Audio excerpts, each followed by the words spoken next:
It's not enough to be sitting in meditation and just watching.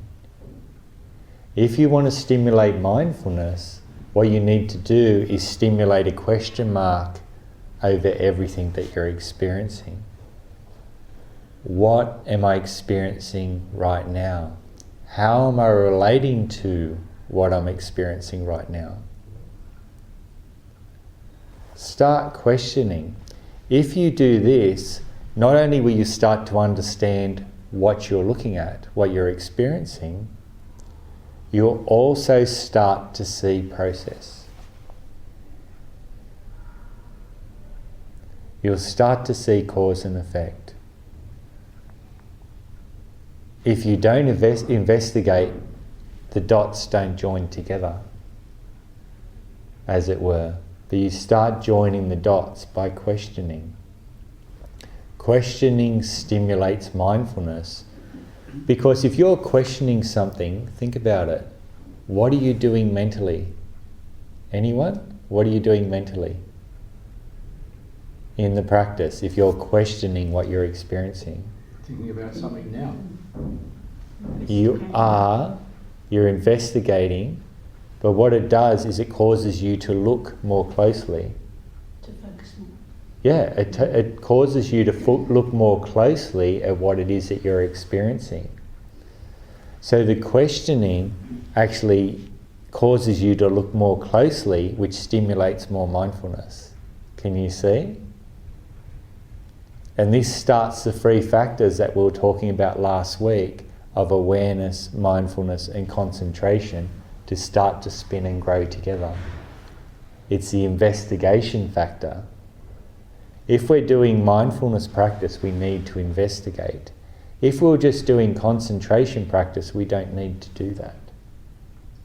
We can be barely aware, just hold bare awareness, bare attention. But with mindfulness practice, the questioning is the important thing. So when the Buddha tried different paths and they didn't work, when he sat underneath the Bodhi tree, what he did was, instead of trying to change experience, trying to manipulate experience, he sat down and he asked, why do I suffer? Why? What's going on here? So instead of trying to change his experience, is what we do in everyday life, isn't it? We do that all the time. We run away from unpleasant things and we run towards pleasant things. So what we're doing is we're trying to manipulate our experience. We're trying to change it in some way to how we think it should be. So what he did, instead of that, it's like, what's going on here? Why is life like this? Why are we born? Why do we die? Why does life go like this? Up and down all the time. Why do I get angry? Why do I get sad? Why do I get anxious or fearful? Why do things feel like a burden at times? Why do I have no control over this? These are all questions. And in asking the question, you'll start to see the answer. So what we're doing is we're questioning reality. And in doing that, you start to understand it more clearly. It's very, very interesting. So what we're doing is today we'll be doing that, but we'll be doing it through observing breathing. We'll be looking into how we can use mindfulness of breathing as a way of stimulating this mindfulness of getting the whole lot going through questioning, not just observing the breath as it comes in and out. Yeah. So when we're taking the breath as a meditation object, the first thing to understand is not to think of the breath as a physiological experience. Because we all go to school and we're told what breathing is. Breathing is like air getting drawn into the lungs, isn't it? And the diaphragm drops. Okay? So this is what we think of when we think of as breathing, isn't it? We think of it as that. But when we're looking at it or using it as a meditation object, we're not interested in the lungs. We're not interested in the diaphragm. Yeah? We're not even interested in the air being drawn into the lungs and getting oxygen out of it. That's got nothing to do with meditation. Meditation is always based around experience. So how do you actually experience breathing? How do you actually know that you're breathing? How do you know? Because you can feel it. You can feel it, yes. That's how you know. That's right, you feel it. So the questions we'll be looking at today is, how do you actually feel it? What is that feeling that you associate with breathing? Because we just take it for granted. I'm breathing, I can feel it. But what does that mean? Also, where do you feel the breath? Where is it most predominant to you during this practice now? And that can change from day to day. It can change from morning to night. So don't take it for granted that it's at the tip of the nose or that it's in the abdomen. The questions that we'll be asking now, and we'll do this in a second, is I want you to answer first these questions. Where is the breathing most obvious to you? And that's without you turning your attention towards a certain place. And also, do you feel the breath somewhere else? You might feel it in the upper back. Other people in other classes feel it inside their head, as a movement inside their head. Maybe in your chest. It may be in your hands. You may feel it somewhere when you breathe, other than that main spot. Or it might be many places are very obvious to you. Or some places are obvious and some places are dull. So we're going to do mindfulness of breathing with these first questions here. And I'd like you to answer that. Want to give it a go? Yeah? So if you just start off by just closing your eyes over lightly.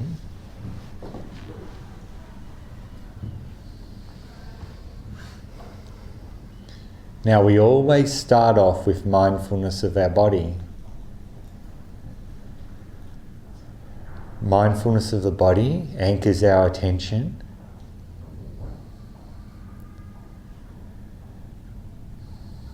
It increases our mindfulness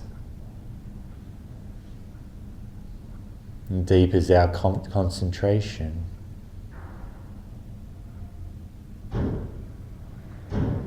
So just holding your attention on the sensations in your body.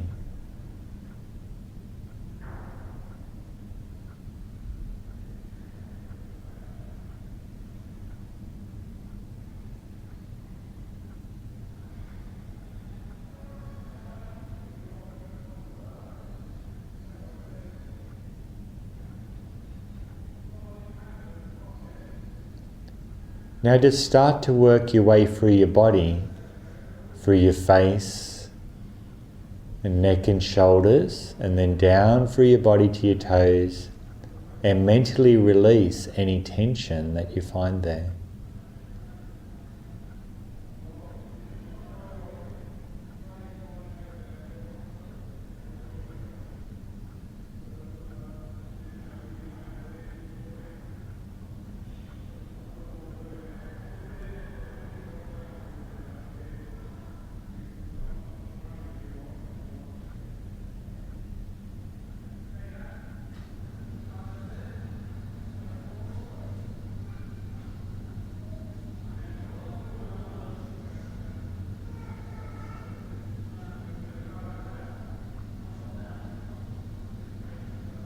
As you start to relax, your breathing will start to appear to you.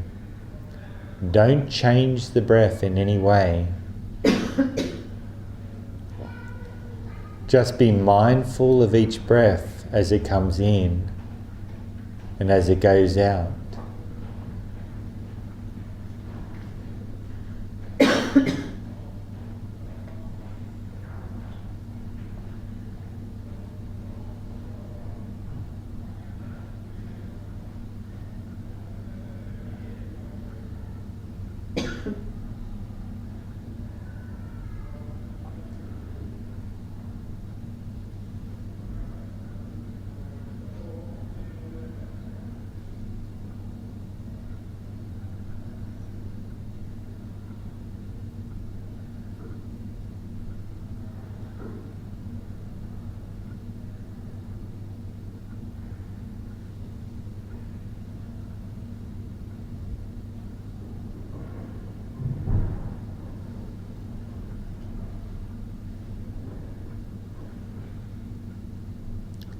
Where is the breathing most obvious to you?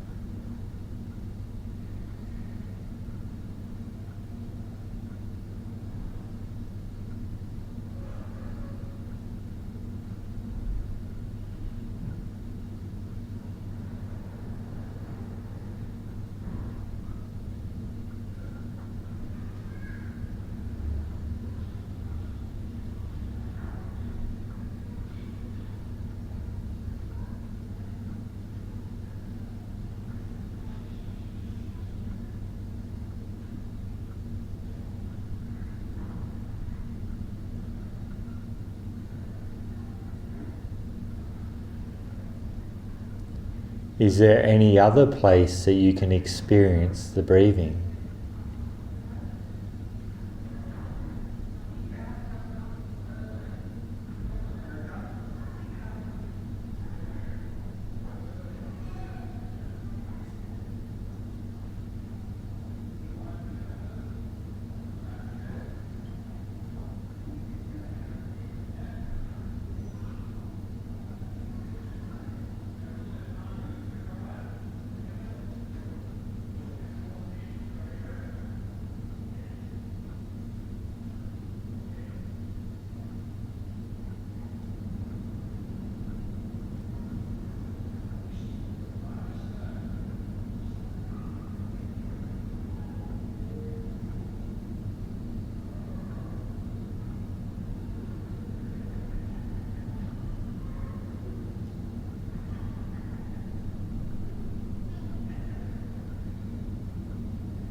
Okay, you can gently open your eyes.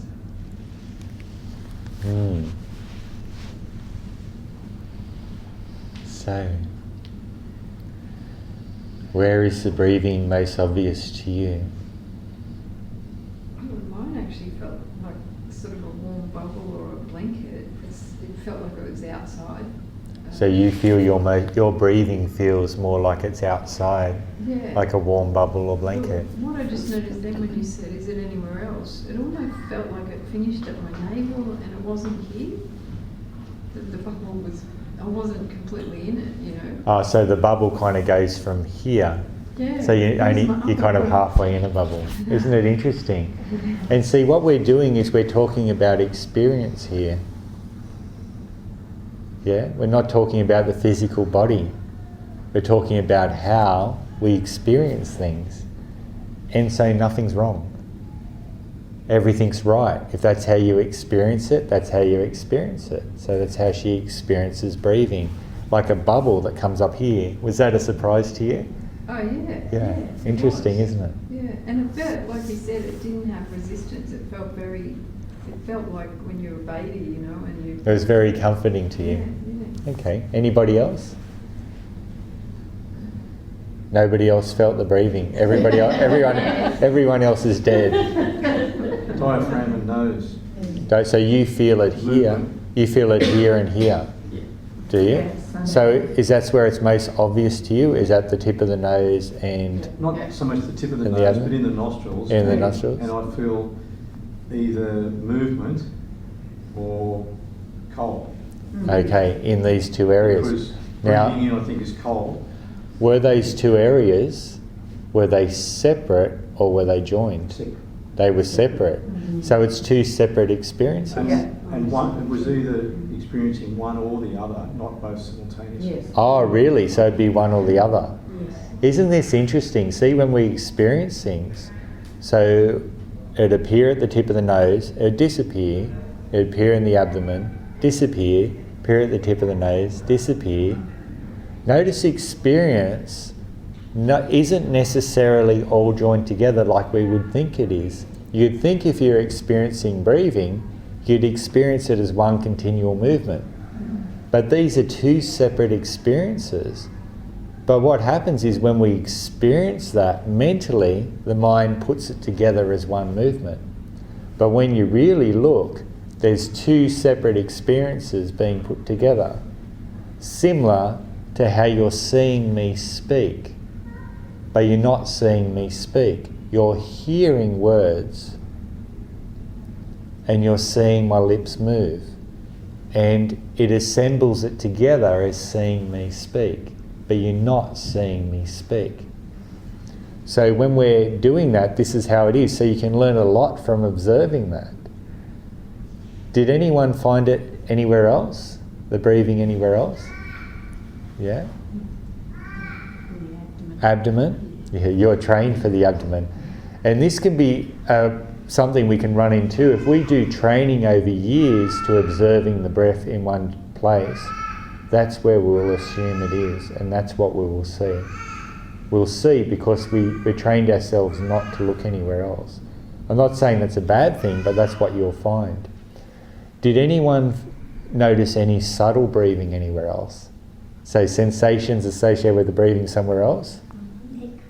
At the back of the neck. So you kind of felt it at the back of the neck here.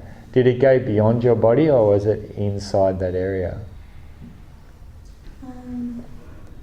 I couldn't tell you. You couldn't tell. See, look more closely. Behind the eyes. Behind the eyes. And how did you feel that as? What did it feel like? It was just behind the eyes. Soft, basically. Yeah, It was a nice feeling. yeah. I actually had the abdomen and the tip of the nose, but what I had was pretty predominant to me. It was like the sides of the shoulders were actually going out and in. Had this sort of feeling up here. Yeah, this was actually going out and in here. Sometimes I can get it and the breathing is most predominant to me inside my head. It's like there's this big space, which you all probably guess that I've got a big space in my head. There's this big space and I can feel the expanding and contracting movement inside that. Yeah, so when you do this, be very open. Be careful not to direct your attention anywhere, but just sit back and observe. And you may even find that every time you sit down to meditate, it may be different. It's not necessarily going to be the same.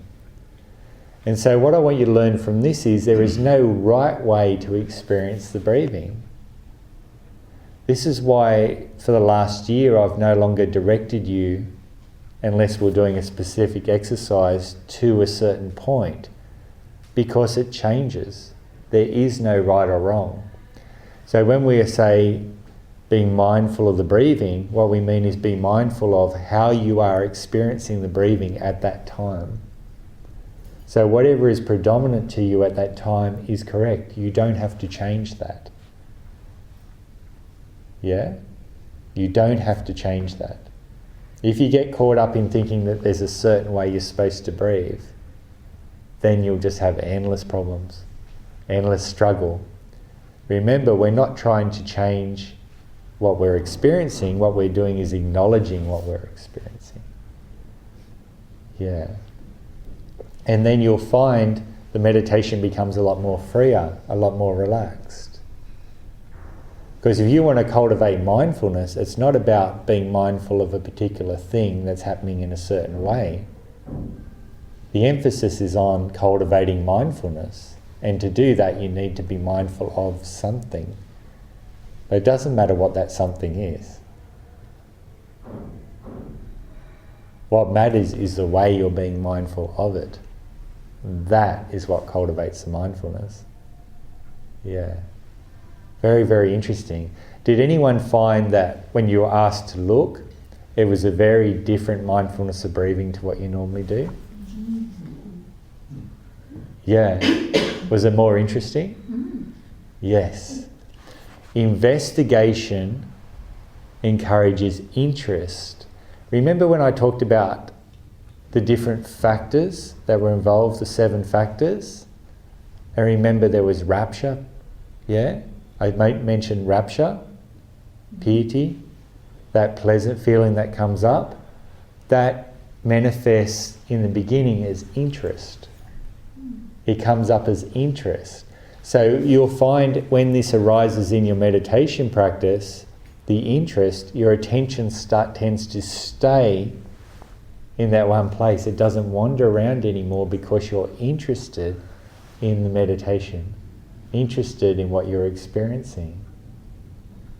And so that's why it's one of the factors. So what causes that interest to come up is investigation. So all you did then was you just used your attention in a little bit different way, didn't you? And then suddenly it's a whole new ball game.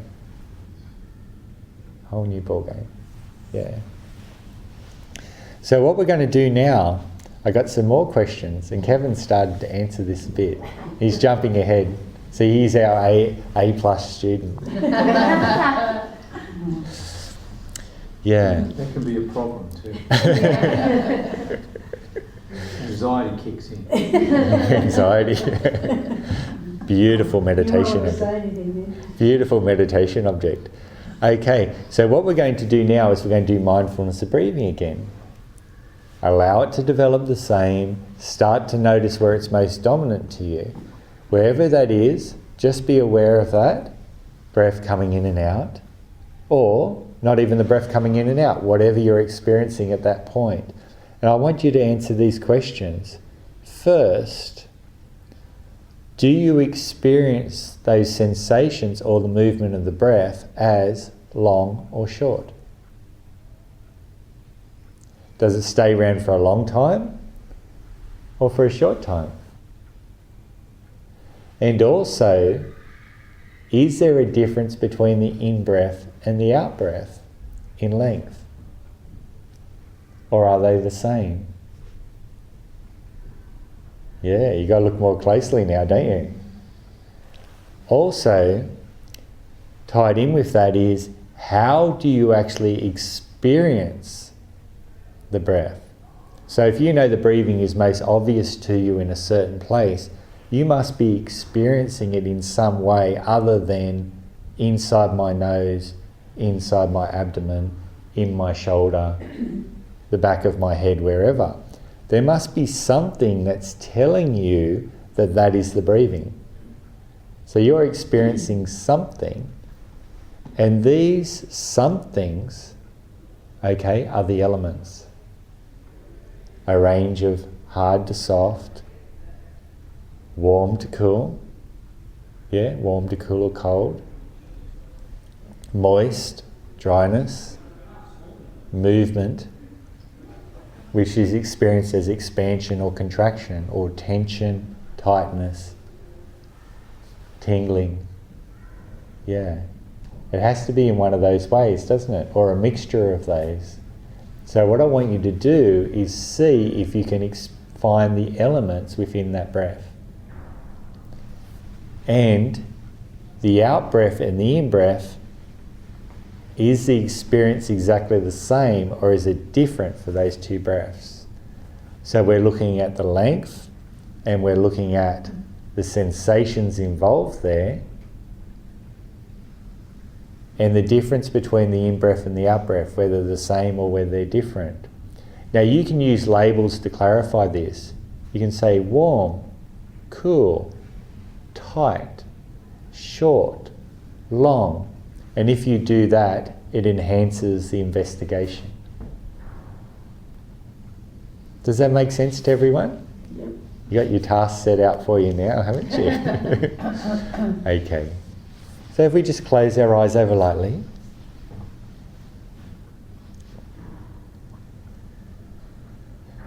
So just start off by bringing your mindfulness to your body, being aware of all the sensations within your body.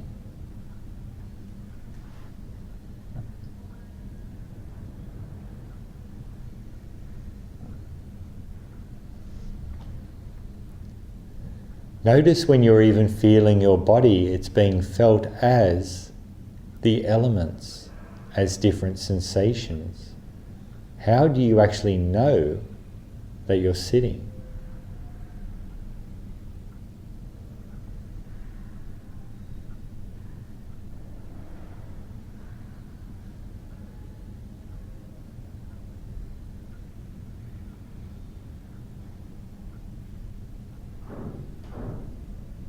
Now just mentally relax into your body until the breathing appears to you.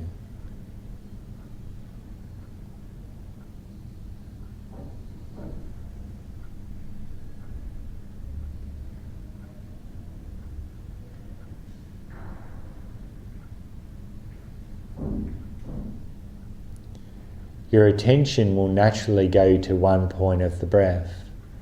When it sits there, answer the question, the difference between the in-breath and the out-breath. How do you know it's an in-breath? And how do you know it's an out-breath?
Is the in-breath and the out-breath the same length or different?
Are the sensations in the in-breath different to the sensations in the out-breath?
Now bring your awareness back into your body.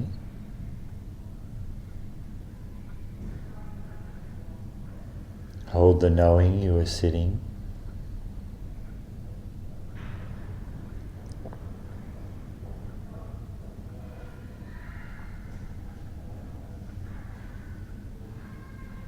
Now when you're ready, you can gently open your eyes.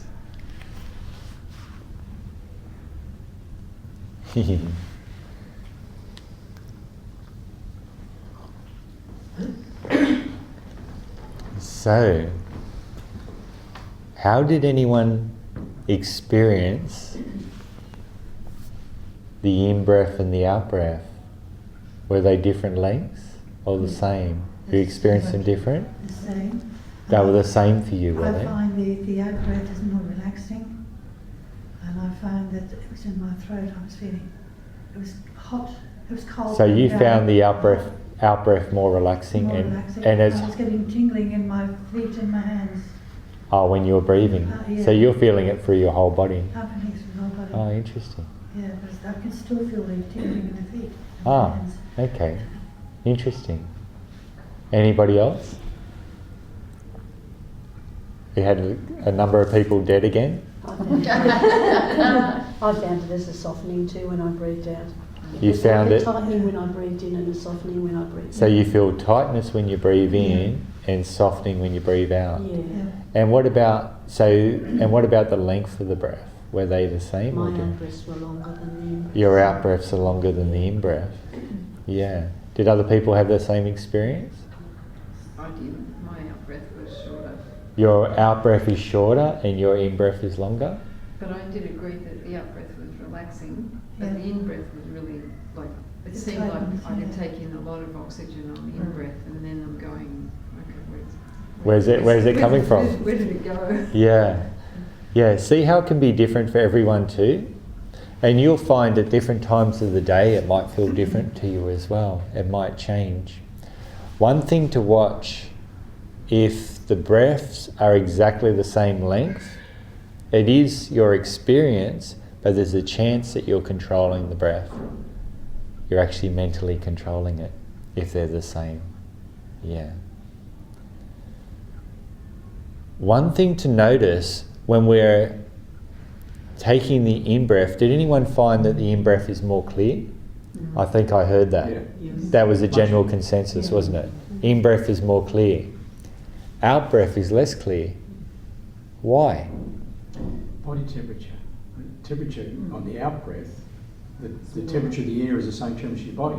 When you're breathing in, invariably the temperature that you're breathing in is either warmer or cooler, in this case cooler, than your body. But we're intellectualizing that there. Yes. And that's, I was going to say, That's more a medical sort of thing. That's what we haven't got time for me to go on with. But why is coolness on the in-breath, I'm assuming that's what you're talking about, or the sensations on the in-breath more clear than the sensations on the out-breath? Because you relax so much on the out breath, then it's not clear. So we relax on the out-breath. Yeah. Why do we relax on the out-breath and not the in-breath? Letting go. Yeah, but why? I can give you an intellectual. No, I don't want intellectual, because intellectual is always wrong. These are questions to start asking yourself. Why is it more clear on the in-breath than the out-breath? It might be a different sensation, but why are some sensations more obvious than us to others? If we're doing that intellectually, then if we were in a warm climate and the climate outside was warmer than the inside of our body, then that warmth on the in-breath would be more dominant than the temperature on the out. I don't know how it would work. No, it wouldn't. It'd be the If it's the same it'd be the temperature, same. you don't notice it. If it's a different temperature, be it hot or cold, you'll notice it. So we wouldn't does it even. depend on the body temperature Yes. as well. So we wouldn't notice the breath at all Body then. temperature doesn't move. If it was all warm, we wouldn't notice the difference between the in-breath and the If it's out-breath. the same temperature. I it's didn't the body. notice I think you'll find there's more to it than that, and you're intellectualizing Just it. getting rid of it. Don't be careful. No, you're going into intellectual. Be careful. There's more to it than this. This isn't about the sensations. This isn't about room temperature, body temperature, outside, inside. This is about to do with the attention of the mind. Have you ever noticed that you can see clearly the end of the in-breath, but it's hard to see clearly the end of the out-breath?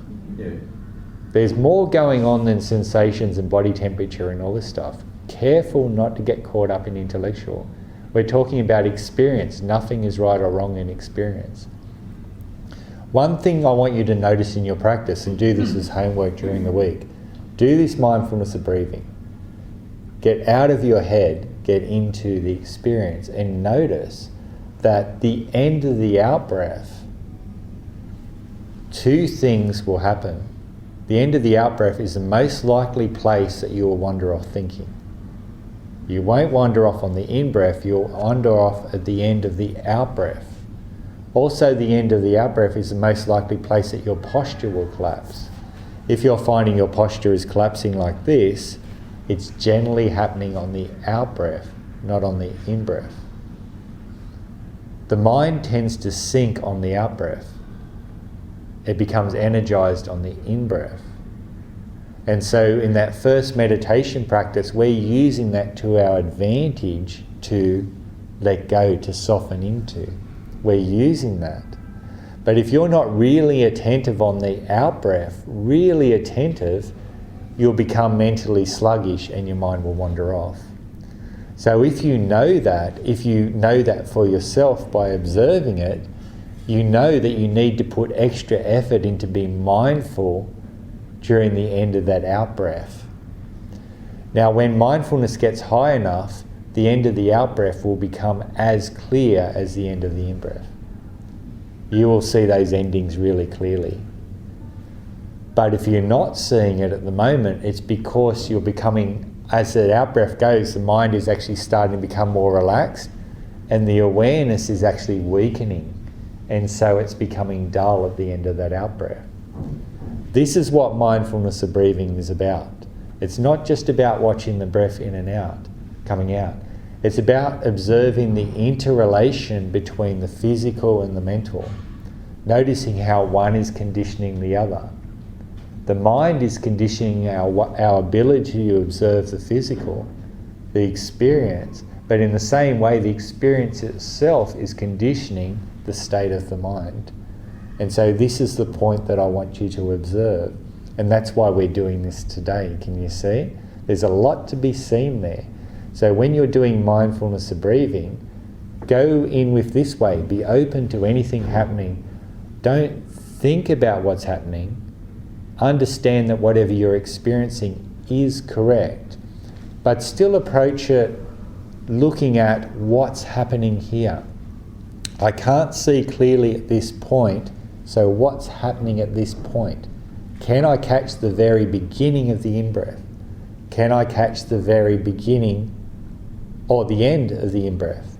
Can I catch the very beginning of the out-breath? Can I catch the very end of the out-breath? So this is about aiming your attention, and in this way your attention will get more accurate. Your aim will become more accurate. Yeah? And your meditation practice and also wisdom will deepen. This is how it works. So if you can, start approaching it like that for me. Yeah, like that.